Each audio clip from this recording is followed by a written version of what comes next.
Welcome everyone. My name is Stephen Pacifico, Associate Executive Director of the Building Decarbonization Alliance, Canada's voice for building electrification. Thank you for taking time out of your busy schedules to join our Valuing Climate Aligned Buildings webinar today. It's going to be a very informative session, and we have a stellar panel. First off, I'd like to do a land acknowledgement. We begin today by acknowledging that we are joining one another from many different parts of this country, from coast to coast to coast.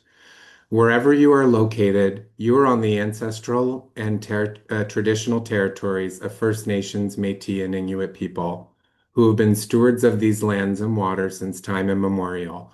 We honor their enduring presence, their relationships to the land, and their ongoing contributions to our communities. We also recognize the work of reconciliation as an ongoing commitment, not a single gesture, and we are grateful for the opportunity to gather in that spirit. As spring and summer returns to this region and the songbirds come back to the forests and the rivers are rushing with water again, many Indigenous teachings remind us that these seasonal cycles carry meaning. The return of the bird signal renewal, balance, and the responsibility to listen closely to the land and its rhythms. It is a reminder that we are part of a living system that requires care, respect, and reciprocity. We offer gratitude to our Indigenous brothers and sisters for their stewardship of this territory and recognize their ongoing presence, knowledge, and leadership. May the returning birds invite us to listen, reflect, and act with humility as we work together toward a more respectful relationship with this land and one another. June is National Indigenous History Month in Canada, a time to recognize the rich history, heritage, and diversity of First Nations, Inuit, and Métis. Personally, myself and my partner are reading 52 Ways to Reconcile by David A. Robertson. It's a great read. I encourage all of you to take some time to engage and learn. Thank you. Today's webinar is focused on valuing climate-aligned buildings. Canada's building sector is at a turning point where performance, risk, and financial value are becoming increasingly interconnected. There's decades of international evidence, and early analysis of the Canadian market demonstrates that sustainable buildings deliver better financial outcomes, lower risk, and are more resilient have more resilient long-term value. However, this evidence has not yet shifted Canadian investment and lending practices at scale. I have experienced this value creation directly, as I used to be responsible for a portfolio of building assets, and it was my job to make these assets high performing with sustainability, efficiency, and low carbon at the forefront. Today's webinar will explore how emerging Canadian initiatives, including the Banking on Buildings program and Quebec's Sustainable Finance White Paper, are beginning to align building performance, valuation, and finance.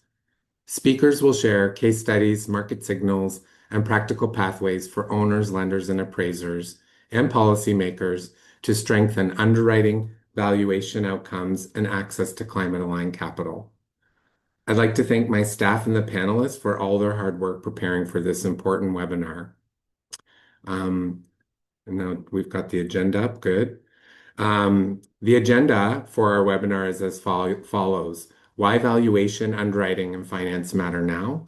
We're going to have some brief panel presentations, a moderated discussion, followed by an audience Q&A.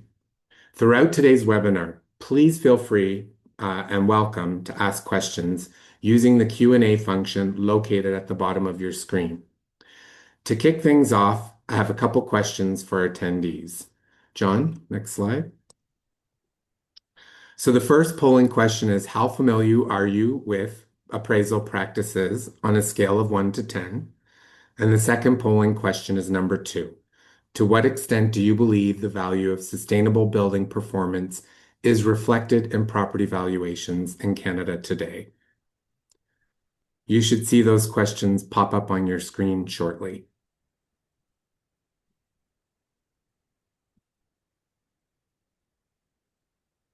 John, I'm not seeing them pop up. It's on the share screen. The poll is live. Okay, poll is live. Great. And to answer the and now to kind of give a reflection on the answers to those questions, um, I'd like to introduce our panel moderator, Michaela Newberger, Executive Director of Affine Climate Solutions. Michaela, off to you. Excellent. Thank you so much, Stephen. It's a pleasure to be here today. So, while I can't yet see the answers actually to the poll, I thought that that's probably there's a good percentage of participants today who are not so familiar with appraisal practices. And maybe just to kick us off, Dave, as one of the leading appraisal experts in the country, I thought you could maybe just briefly explain what we mean by appraisal practices and what factors, data, sources, and methodologies appraisers typically rely on when they determine the value of a commercial building. Absolutely. I'll try and turn some of those zeros and ones to fours or fives by the end of this. So just to introduce myself quickly, Dave Black, I run the value and risk advisory team here at JLL. So at its core, a commercial appraiser or appraisal answers the question, what would a knowledgeable buyer pay for an asset in today's market? And what would a seller sell for? And we get there with three approaches. The first, what comparable properties have sold for on a price per square foot. That's the direct comparison. We also look at what income the building generates relative to what the market expects it to. That's the income approach. And in some cases, what would it cost to replace? And that's the cost approach. And so from where I sit, the majority of our clients are large institutional owners, and that's Canadian pension funds, REITs, life cos, fund managers, but also a mix of regional and private owners. And why do they get appraisals? We help with financial reporting, asset performance measurement, internal decision making, and obviously financing work as well. And so for virtually all of our institutional work, we are using the income approach. We are building a cash flow that incorporates revenue sources, subtracts operating expenses to get to a net income line, and then also considers what we call those below the line items. So those are leasing costs and tenant improvements, but also capital expenditures. And these cash flows are built on information, property level data that's provided by owners and managers, but it also incorporates a number of assumptions and parameters that the appraiser selects, and that's derived from available market evidence. And that evidence base is backwards looking by design. We're reflecting what the market has done, not predicting what it will do. And that creates this kind of structural blind spot when it comes to forward-looking risks, the energy performance, carbon transition costs, physical climate hazards. These aren't necessarily well reflected in historical sales data yet, or hard to extrapolate, which means they're not necessarily being priced in a consistent, and particularly in my life, defensible way. And so what makes this moment different, why we're here today, is the conversation around physical risk and sustainability and valuations, it has momentum from various stakeholders. Clients are requesting the insights, lenders are asking questions, sustainability professionals are keen to understand how their projects influence value. Legislation's changing, our appraisal standards are moving. We have international valuation bodies that are now explicitly requiring us to state how ESG factors have been considered in our valuations. And our Canadian Institute is releasing notes shortly to help Canadian appraisers incorporate this topic better. So really the question, hopefully that's a good flyover on what a valuation is. And the question isn't whether sustainable valuation will become standard practice in Canada, it's how quickly and whether we'll get there proactively or reactively. Excellent. Thank you so much, Dave. And that response really set the stage for today's conversation really well. So Affine has been working closely with leading Canadian financial institutions over the last 2 years through the Banking on Buildings program on how to better incorporate climate performance into lending and underwriting decisions. And so as you just mentioned, Dave, a consistent message that we've received from lenders is that they do want to recognize what we call climate-aligned buildings better, but for that to happen at scale, those benefits also need to be reflected in valuation. And so today, at today's session, we'll explore what it will take to make that shift in Canada. And so with that, it's my pleasure now to introduce the panelists for today. So first of all, Jamie Gray-Donald, who is the president of Recursive Advisors, and we're also very lucky to have him at Affine as a senior advisor. And so Jamie led the sustainable valuation research through our banking and buildings program, and he will provide an overview of international best practices and key findings from our research and work with lenders. And then we'll hand it over to Philippe Hudon, who is the president and founder of Acanovia, a sustainability and building performance advisory firm.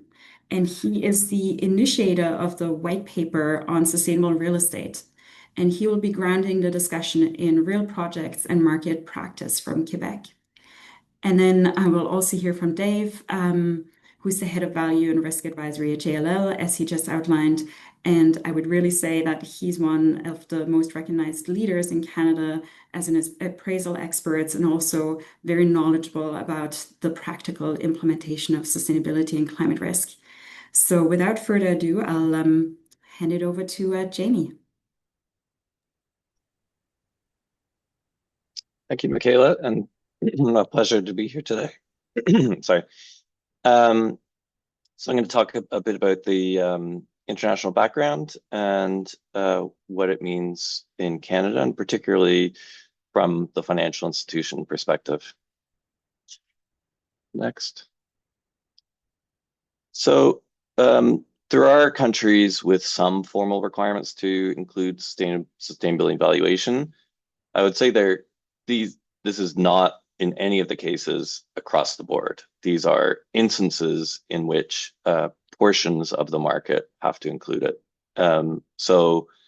And these are often energy benchmarking things that regulators have said should be used in valuations. Not that it moves the valuation, but these are factors that should be considered. So in Australia, with large office, there's a neighbor score, a ranking that's mandated, and this is increasingly used and by valuators.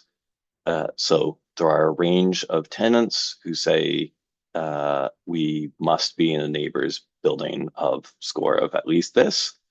And so valuators are able to sort of look at market size available to a building depending on their score. In the United Kingdom, again, there are energy performance certificates. I'll get to RICS, the Royal Institute of Chartered Surveyors. In Europe, it's really indirect. There are national performance requirements. And these are increasingly being referred to. In the Netherlands and a few other countries, there are requirements from a leasing perspective to have an energy performance certificate rating and above a certain threshold, which is heavily influencing valuation practices. In most other jurisdictions, it's market driven. So there are not formal regulations, there are not formal standards that evaluators can distinctly and specifically point to. Next. So there are two main valuation standards out there. RICS is one. It is not commonly used in Canada or North America. Dave can correct me, but maybe it's like 5% in Canada use it. And those would be like European institutional investors who want consistency of evaluation of their portfolios where they have some exposure to Canada. What's interesting with RICS is this evolution over time, where in 2008, ESG was not mentioned. The next time they updated it, ESG was allowed to be mentioned but there's no formal structure. Then a few years later, it's recognized and it's recommended, and there's some general guidance as to how ESG should affect value. Then, it keeps getting further into the practical. It's then ESG is expected when it's viewed as material, though that's a bit circular. It's like, hey, you expect it when it's material, but how are you supposed to determine it's material? Then, slightly better, still a little fuzzy, is valuers must consider ESG where it affects value. Again, there's a fair amount of discretion as to confidence that it does. Then in 2026, most recently, it gets even more detailed as to what are some ESG costs, what are some valuation advice, and some in jurisdictions, how do you handle this? So there's a broad movement from silence to permission, through expectation, through to operationalize. Again, this is not to say that happens everywhere, but it is a move in the standards across the board. What I'll say with IVSC, the other standard, the one that's used in Canada, it's pretty silent on ESG specifically, but it has very similar overtones. It just doesn't use the word ESG. It says, you basically have to take into account all factors that affect market price. And it doesn't call it ESG specifically, but it does say you're supposed to look at market factors, anything that can influence value in a reasonable opinion of the valuer. So there's nothing that stops this happening in Canada. There just isn't clear, specific ESG guidance. Next. Looking at the international best practice on valuation, there are a lot of different theories as to why does sustainable valuation happen or not happen, and typically why it doesn't happen. The thing that does influence the occurrence most is the availability of comparable and accessible data. In markets like Australia with neighbors, or in Europe with EPC ratings, where there is comparable data of buildings that is highly accessible in the marketplace, it starts getting used. And that typically happens through mandatory disclosure regulation, public registries, and simplicity matters. So an EPC rating of A to G, neighbors ratings, I think they're 1 to 6. The simplicity matters. And I think that's one of the things Canada needs to develop or get consistency with. Next. So one of the other main conclusions of the research is that valuators they respond to market trends. They're typically not market transformation people. And so if there is demand, and I don't think that's a slight whatsoever, their job, as Dave said, is to reflect a rational buyer and seller. If the buyers and sellers aren't specifically asking for sustainability to be included, then valuators don't. What is being proposed by financial institutions is that they will start requesting elements of sustainable valuations going forward according to this timetable. So across the top, you've got asset classes. Across the side, you've got size. So in 2027, offices 100,000 square feet or larger will start to have this. Now, in our estimation, 80 to 90% of buildings would already have all this data. They're typically institutionally owned. They're typically reporting to GRESB. They're subject to provincial disclosure regulations. So that should not be a heavy lift. When you shift over to the bottom right, low-rise residential, almost nobody has data like this. So there's going to be a lot of market development and likely the need for government intervention to get data into those sorts of things. Same with multifamily. The large institutional has data, others don't. But this phased approach will make it happen. Next. So market demand is needed, comparable and accessible data is needed. We're pretty open as to where it fits in the valuation report. That's a fine or not specialist in this area. Our view is that over time, this will find its way, and in part through building out a valuer authority. So education, standards, regulatory frameworks, market expectations. I think that forcing how they do it in valuation reports is not the way to go. Next. So this will take time.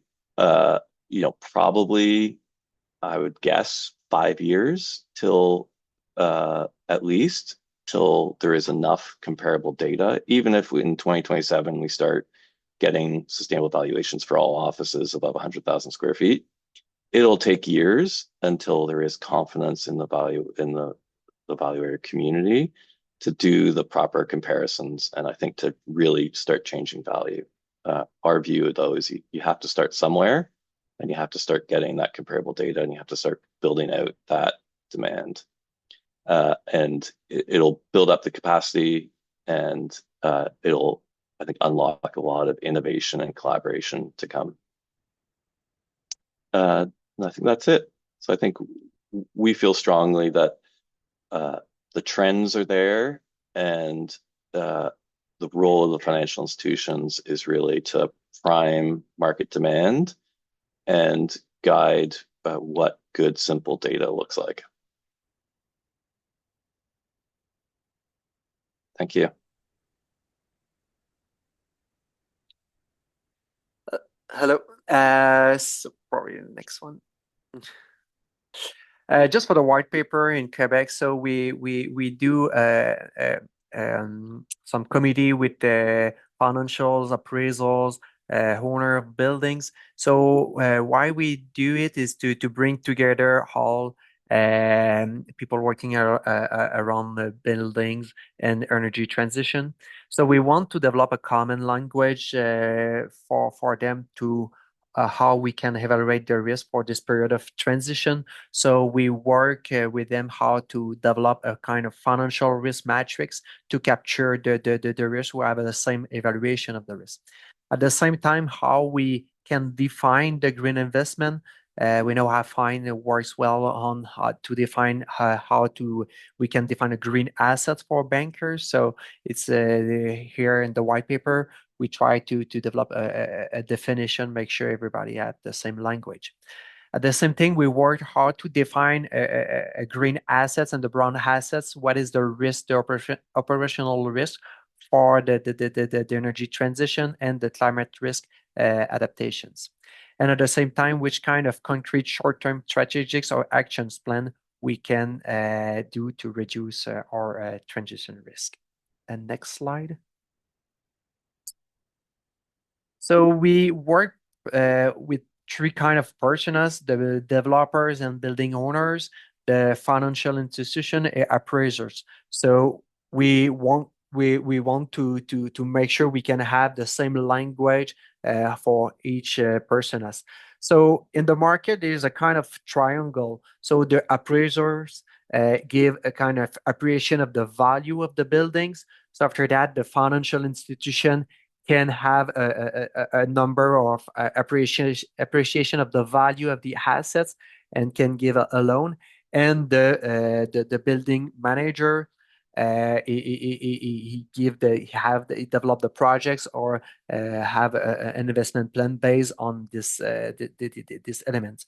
So what we want to work on it is to how the appraisers can have a better appreciation of the green information of assets, and how they can add some integrate some hypotheses, make sure we can add the plus value of green assets. The next one. So what we find is the real estate appraisal methodology is based with historical data, so is no longer reflect the new reality based on this transition. So when we integrate the energy perspective and the climate adaptation, we can I will show next slides how we can capture a kind of plus value on the buildings. One thing is the lack of structured data. There's a lot of data based on insurance company, financials, building owner, but all the data is really fragmented and we cannot, the data is available on the market, but we cannot have access to all the information on the market because all data is isolated. The lack of standardization tools and methodology to analyze the risk. The perception of risk depend on the building owner for the financial. We don't have a tool to make sure we have the same understanding of the risk. And the risk are evaluated really fastly based on the climate, based on the ESG exigency based on the market. So the risk move really fast. Next one. So we focus on 5 different risks.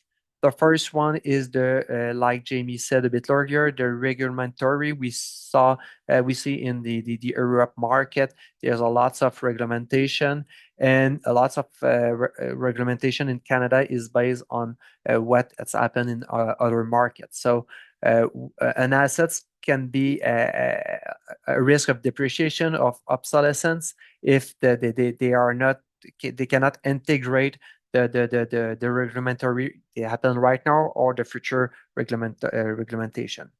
The other part is the market. If the market want more LEED buildings, certificate buildings, or most efficient or decarbonized building, of course the asset can have an impact on the value. The other part is the financial or the credit, how they want to which kind of asset they want to finance. And the other part is the insurance. We see in the market right now that the insurance have a better, or they integrate some climate risk analysis in the prime, and we see some buildings they can lose or have a problem with to enter the building. And the other part is the energy prices and the carbon taxes. If we integrate this kind of regulation, we have an impact on the revenue and the allocation based on climate risk. Next slide. So we see in other market that there's a curve or the figure of a snakes of a stranded assets. If the assets has a risk perception is higher, so we need to invest in the building, but we can sometimes have problem to find the liquidity, and someone have to sell or have a discount on the value. So there's a risk on the assets to be stranded and have a risk of a financial obsolescence of the assets. At the same time, for green assets is a kind of the game of snakes and ladders. If the green assets has lower risk, so it's really put the perception of the risk is really positive. So it's less risky to be stranded. Next slide. So we work with an appraisal, and we have some sensibility analysis based on the vacancy. So we did the sensibility analysis for an asset, office assets, and if the vacancy pass through 7.5 to 20.5 of ratio, the impact on value is a reduction of the value by 11%. And the other part is the green asset have a reduction of the vacancy to 5, passed to 7.5 to 5%. The plus value of the building is around 5%. At the same, the other point is the energy or the operational cost. If we save $1 per square foot, we can have a plus value of 4.5%. The location is based on the unanswerability. So we need more found reserves. So the impact on the value is a reduction of the value at 1.7%. And the other part is regulatory, or if we have a preferential interest rate, what is the impact? So we see if there's if we capture or we had some risk in the evaluations, we have a better appreciation of the value of green assets or brown assets. And next one. So we work on an example of risk of matrix in the white paper. So we develop some variable, a description, and a way to make sure we can develop a kind of common language. So we in Quebec we work with different financials in the market, make sure we can integrate few or all parameters in the evaluations of risk. The objective is at the end is to develop a common language for all the markets and have the same or a kind of same evaluation of the risk of transition for an asset. So this is an example, and we work in the market and make sure we can integrate this matrix of risk for the appreciation of the risk of transition.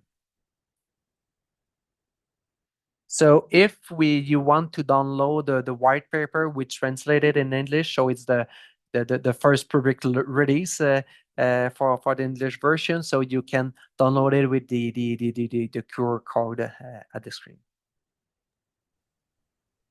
Excellent, thank you, Philippe. And Dave, did you want to also just provide a brief overview? Sure, and I will keep it brief. I know we want some time for Q&A, and I do not have slides, so I will keep it conversational. But I do want to provide some context on just what we're seeing in the market and some of the tensions that we are facing. I think it's important just to kind of ground everything that we are in an environment that is shaped by geopolitical uncertainty, trade disruption, persistent inflation worries, recession risk. You talk about capital. Capital has been very cautious in the last few years with all the uncertainty in the market, return requirements in office, thresholds for major capital projects have risen materially on the owner side. It's a very nuanced conversation. There's a lot of different factors influencing value. And that's not even considering the themes that we're seeing across the various sectors. We work in retail where, during COVID, it was almost impossible to value when retail locations were closed. And now we're at a time where open air anchored retail is arguably one of, if not the most sought after asset class in the market. Office has had a well-documented struggle, but the narrative is shifting, and particularly in a market like mine, Toronto, top tier space is leasing and leasing fast. And so there's obviously a lot of tailwinds in that side, but we still have a lot of stranded office assets that are facing the opposite. Industrial values doubled and tripled in recent years in a relatively short window. That market has moderated from its peak, but the asset class is still fundamentally strong. And then residential has been resilient. It's underpinned by persistent housing issues, but still quite sought after from an investor perspective. And so shifting the lens to today, you layer on, how are our values evolving when it comes to climate-aligned buildings, and what is the market telling us? I mean, I heard the word obsolescence earlier. I think that's important. Older buildings fail to meet evolving tenant regulatory investor standards, tenants are seeking well-located, efficient space that supports productivity and well-being. Buildings that can't deliver on those expectations are losing lease competitions that they would have maybe won 5 or 10 years ago. Older buildings are expensive to hold, and energy costs are volatile. Also heard that. Insurance premiums, particularly in climate exposed markets, are rising. Maintenance costs on aging mechanical systems are climbing. That do nothing option has a real cost that flows directly into the NOI that we look at. And so when I talk about sustainability, I think we need to make sure we differentiate. We look at things on an unlevered basis, number one. So the levered side, absolutely, there's a conversation, but when we value something, we're not necessarily incorporating the kind of debt impacts that might influence value. But when I look at it, cash flow and metrics being two very nuanced conversations in themselves. And so from a cash flow perspective, one of the biggest value drivers is achievable rent and what a building commands from a leasing perspective. And not so much Canada, but in a market like New York, it's already showing us that sustainability has evolved from a nice to have feature to more of a market necessity. And we have data coming out of that market where in the trophy office sector, which is the best of the best in that market, trophy low carbon assets are achieving 28% higher asking rents than trophy non-low carbon assets. So right away there, when we talk about are our values, incorporating ESG or some of these topics, well, yes, it has to. We would, in theory, those asking rents, those higher rents that are being achieved in those buildings, that would translate to a higher value. So when we come to this conversation, that's what I mean when it starts to embed in our day-to-day and our practices. When the data is telling us that there's higher rent means higher value. We also see on the investment metrics side. So JLL Research did an investor survey in 2025. And one of the questions was, on the buy side, had sustainability and ESG impacted a purchase decision over the last 12 to 24 months? And 76% of buyers said yes, that they either increased a bid, decreased a bid, or decided not to bid because of this topic.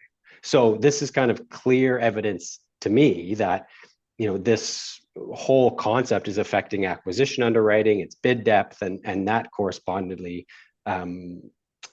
reflects an achievable value. And then we also do an investor survey in Canada that I run, and we've asked a question about like for like assets, take the location, take the same asset, one net zero, one not. What sort of capitalization rate would you pay? And our respondents do say that they would pay a sharper, a lower, a better, a stronger capitalization rate for that net zero asset. So that speaks to the attractiveness from an investor's perspective that they are pricing lower risk, higher resilience, that is a more attractive asset class and a bit more resilient, potentially from a value perspective moving forward. I think the thing that we struggle with right now is returns haven't been great in real estate in the last few years. And so in that environment, the pressure around approving capital projects, it's increased significantly.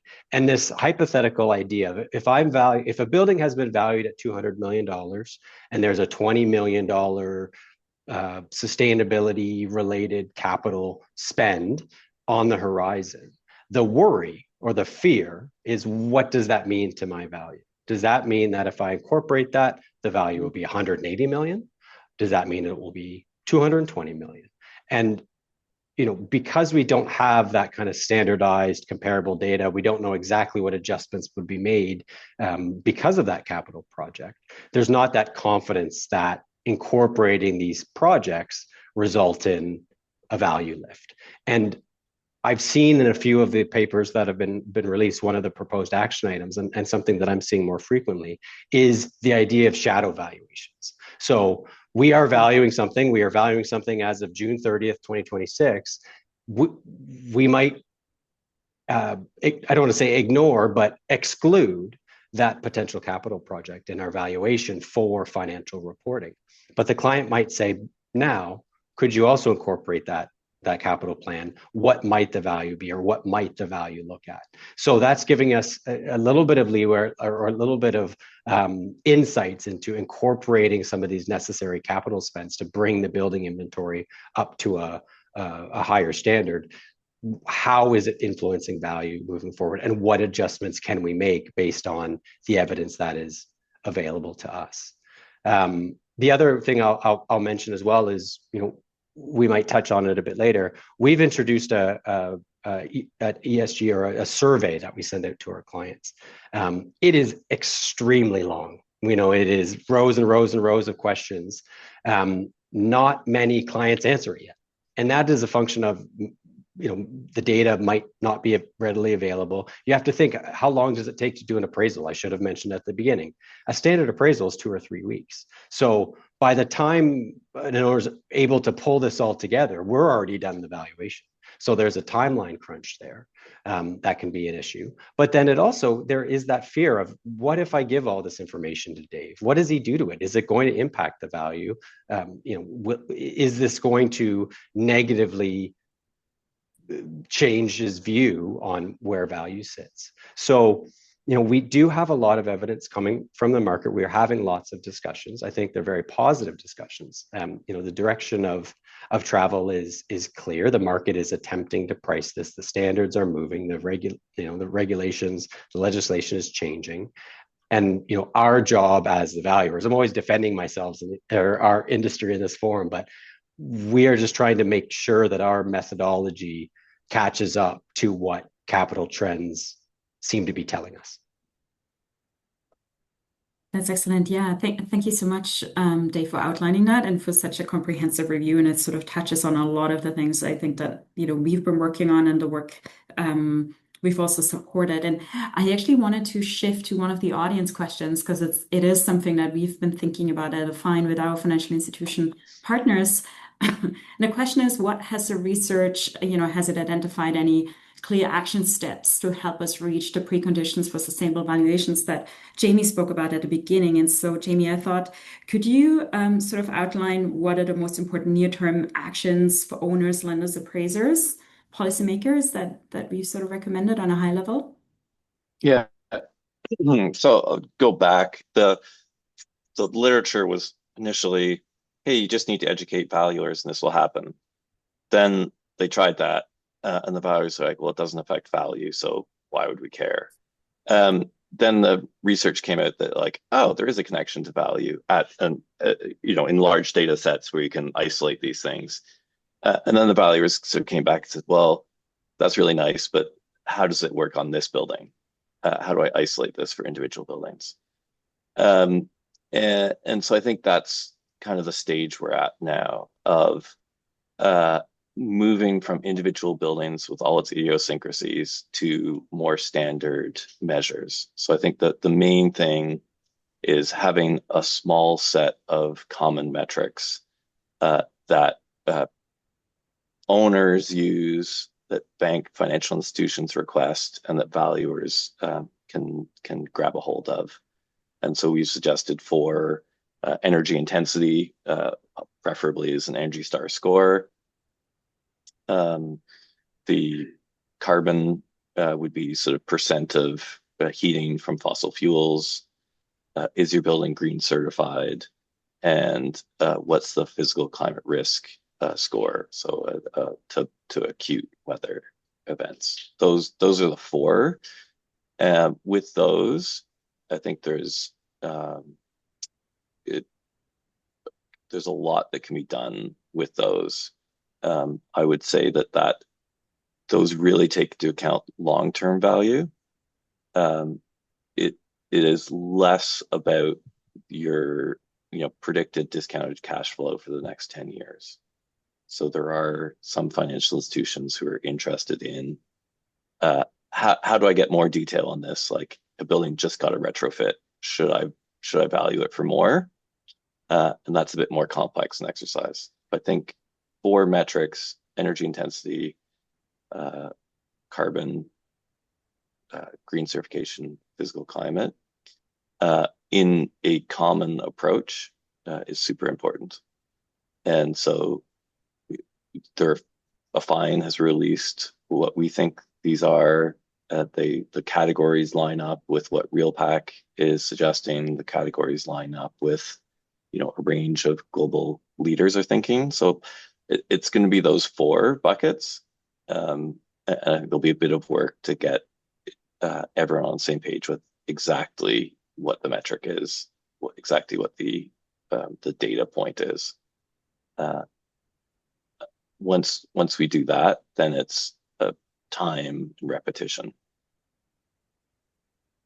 Excellent. Thank you, Jamie. And Philippe, did you want to add anything from your perspective on the metrics, or also thinking about how we get from metrics to benchmarks is another question, and that comparability and how we translate the metrics into financial value. I don't know if you have some thoughts around that. Yeah. Just probably one thing we speak about a lot of around energy transition and decarbonization, but one thing is climate change adaptation. One thing is when we do an evaluation, when you invest into adaptation of climate risk, you don't bring any revenue on this investment. You just reduce your risk for the future. So today it's really hard to invest and make sure we can reduce this part the climate change adaptation, because we don't have any matrix, we don't have any information, and we don't know how the climate would adjust. At the same time, what we see is probably the biggest risk in the short-term period is not the climate change, but is the insurance understand what is the climate change. So an insurance company have a contract with you for 1 year. So if they reduce the risk they covered, or if they don't want to insure you again, so this probably for the short-term period, for me, the risk is the most important because it can happen at any times. That's a great point, Philippe. And actually, we're hosting a workshop tomorrow on physical climate risk insurance and real estate lending. But so it's a very timely topic and physical climate risk. I want to shift to another question that Rachel asked about, where's the US in this compared to Europe and Canada? And so, Dave, can you speak to US best practice? I know that there's some guidance that has been released actually several years ago, but it seems like it hasn't been updated in a long time. Yes. The US has done a good job in terms of trying to educate their valuers on how to incorporate this topic into their day-to-day. And so there are courses and certifications and requirements there to, again, we're appraisers. I don't want to say it's a foreign language, but a lot of this, for years I'd walk into a mechanical room, and as long as it was making noise, that was my checkbox. Now we're asking the questions, what type of machinery is in there, and is it efficient, and when it has been replaced. The US has done a good job from an education perspective. I don't know if the market signals or the investors are as, I don't want to say as passionate about it, but the signals from the market side, there has been a lot of pushback on the topic. I think Canada's, particularly given the fact that the pension funds own such a big part of our country, and have a lot of declarations and promises in terms of what their carbon footprint and how they're embracing sustainability. They're pushing the agenda. Europe, again, it seems to be a bit further ahead because they do have a lot more in terms of data available on a building and some of the certifications that Jamie alluded to. They're also very strict on the legislation, and I think it was alluded to, under a certain level you just can't lease a building. That obviously has value implications when the occupancy is low given the quality of the building. So to build I on, think that's, yeah, go ahead, Jamie. To build on that, Dave, I've heard from some sustainability leads, a bunch of the big private equity firms in the US, that they love working in the States. They find Europe boring in the sense that it's like, oh, regulation covers it and like everyone's got to have these things. In the US, it's the Wild West, where depending on the client, some clients will really price it, and some sellers will provide a lot of information.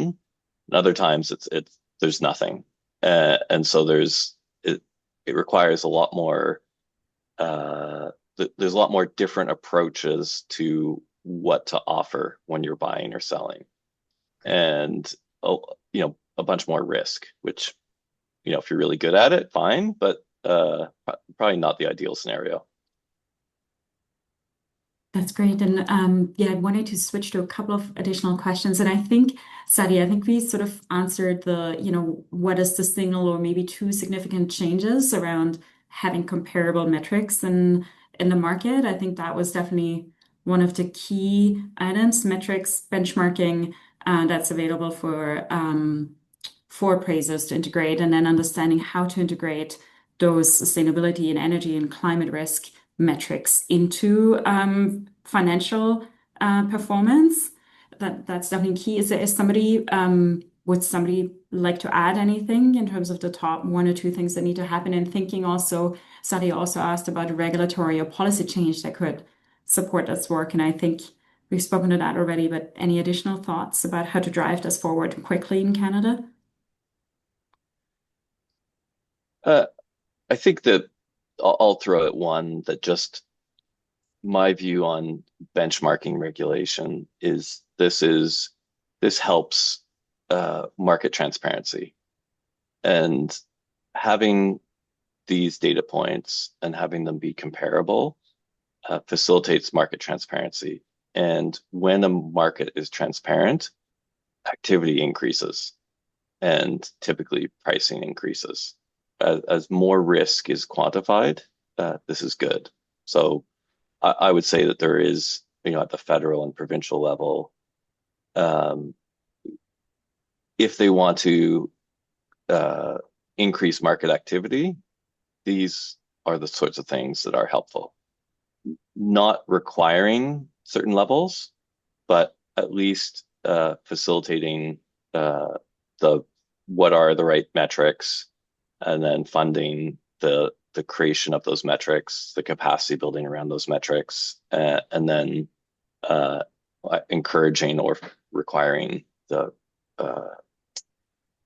benchmarking to these metrics. But I think there's a lot before forcing the market to do stuff that can increase transparency that will benefit the market as opposed to harm it.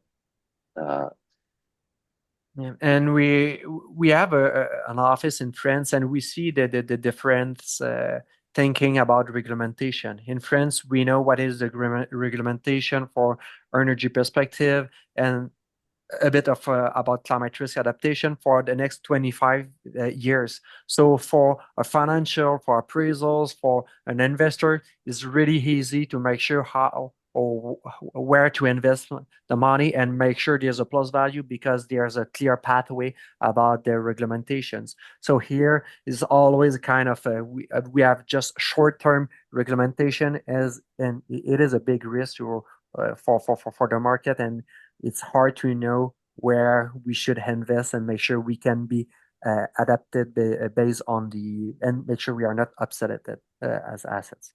And I would jump in just and it somewhat answers the question, but just the perspective of the last few years have been so dynamic from a value perspective in Canada. And you see, if you look over the last 20 years, all the values across the various sectors kind of followed the same trajectory. And then post kind of 2020 and that C word, industrial, residential shot up, retail office went down. Now retail and office are coming back up. Industrial and residential are coming a bit, are coming back down to earth. Trying to layer on this topic and understanding, what is a LEED versus a GRES versus a green building certification? How does that affect value? Well, when values are already so volatile, It's very hard to measure. And I think right now that the time is right. Things seem to be stabilizing apart from everything that I've mentioned in terms of what's going on in the world. But a lot of our value conversations are at the property and operational level. Where will value come from moving forward? Better run assets. If you can have a more efficient OpEx situation, again, tenants are only looking at gross rent. And if you have $100 in gross rent and 50 goes to base and 50 goes to operating costs and realty taxes, well, if that ratio changes to 60% base rent and 40% on the OpEx and realty taxes, again, that is a good value story. So I think some of the steps moving forward is just recognizing that the environment we're in, where things seem to be settling, capital is returning to the market, and I think that capital will prioritize the lower risk, more sustainable assets moving forward. I think to jump on that point, I think the financial institutions are also very interested because they're trying to see which assets do have that opportunity for operational cost savings. We're the ones where, hey, we think there is a bunch of space to move on this. Hey, there is some energy efficiency improvement to have here. There is some, tenants will be a bit stickier, so we don't have to do as many TIs. And I think the banks are thinking, okay, which assets are the safer assets that will perform better going forward? And they're hoping that sustainable valuations can shed a bit of light on that. That's excellent. I want to finish with one question that was asked here by the audience and then have time for our final polling question, but it was around industry capacity building for appraisers. And I think what was interesting for me to learn working with lenders is that how many appraisers they work with in each province, hundreds. So like what's the type of industry capacity building that we think will be required? And perhaps there's sort of, leading appraisers who will start with integrating sustainability. But does anybody want to take that first in terms of like what's the type of undertaking we're talking about and how quickly, and even what's the level of knowledge that we think appraisers actually, do they need to become sustainability experts, or do they just need to have some comparability and we can support them with that? I would jump very quickly and say that you could have another hour on how many appraisers do we need moving forward, and it brings in the whole idea of appraisals used to be gluing photos into hard copy printouts, and now we're embedding AI. We have all sorts of data at our fingertips. So I think that the valuers, the role of the valuer and the day-to-day tasks of the valuer is evolving faster than ever. And my belief is that given some of the tools and efficiencies that we have, particularly at the larger, the kind of brokerage or the JLLs, the Colliers, the Cushmans, these large global organizations, it's unlocking time to invest in topics like this, where the valuer can actually educate and understand what's going on in the market and polling individuals and investing the time to understand how values are reacting. So I don't think we necessarily need more valuers. Of course, there's more talent is important, but I think just how we're spending our days is what's going to evolve over the next 5 years.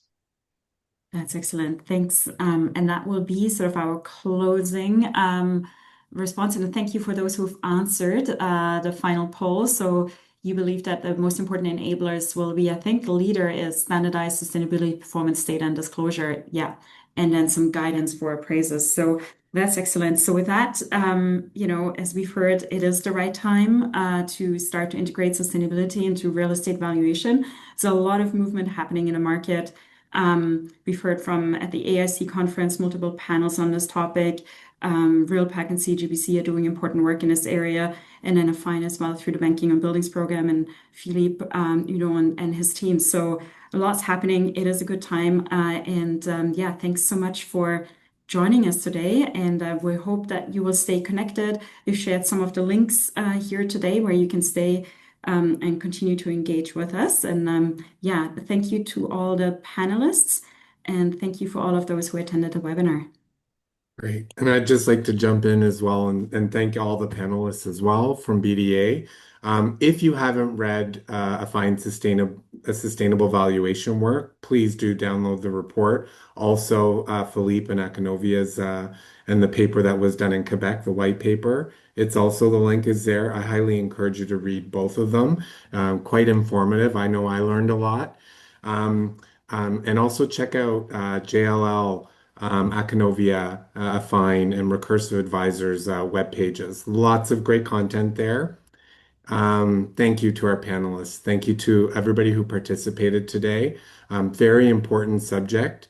Something that I think can help us move the needle towards more resilient climate aligned buildings in Canada and really cause a lot of value creation through our assets and portfolios.